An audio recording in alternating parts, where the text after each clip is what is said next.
হুজুর দেখেন আমার বাবার হুজুর আল্লাহ মাফ করে। দেখো যুবক, দেখো বাবার কালো সন্তান, দেখো কেমনে বাবার জন্য কান্দে, বাবার জন্য কত ব্যথা যে হুজুর আমার বাবা নিঃশ্বাস নিতে খুব কষ্ট হয় হুজুর। আল্লাহ, আমরা সবাই বড় মজলিসে আমার এই ভাইয়ের বাবার জন্য দোয়া করলাম।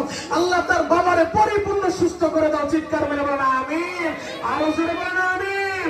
কত গুনাহ করছি মাওলা জীবনে,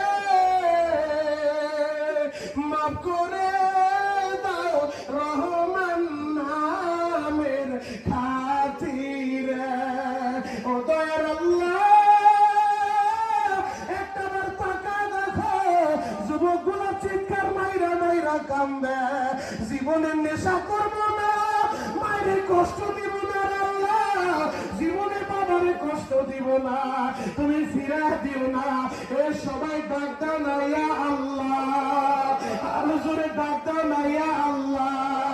তুমি যদি মাফ নাই করবা বান্দারে, বলো তোমার বান্দা যাবে কার কাছে?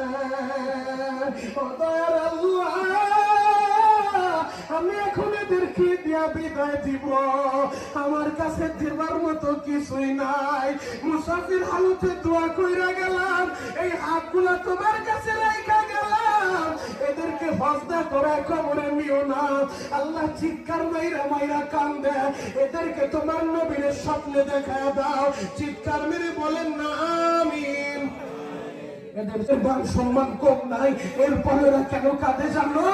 এরা আল্লাহরে পাইতে চায়, এরা নবীর বন্ধু বানাইতে চায়, এরা জীবনে নেশা করবে না, এরা মায়ের কষ্ট দিবে না।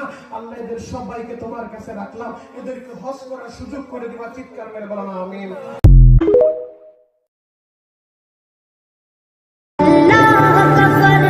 আজকে তো 7 তারিখ নভেম্বর মাসের প্রথম জুম্মা। হে আল্লাহ, এই জুম্মার দিনের ওসিলায় আমাদের মা বাবা ও আত্মীয় স্বজনদেরকে তুমি ভালো রাখো এবং আমাদের কবরবাসীদেরকে তুমি জান্নাত নসিব করো। আমিন। সবাইকে জুম্মা মোবারক।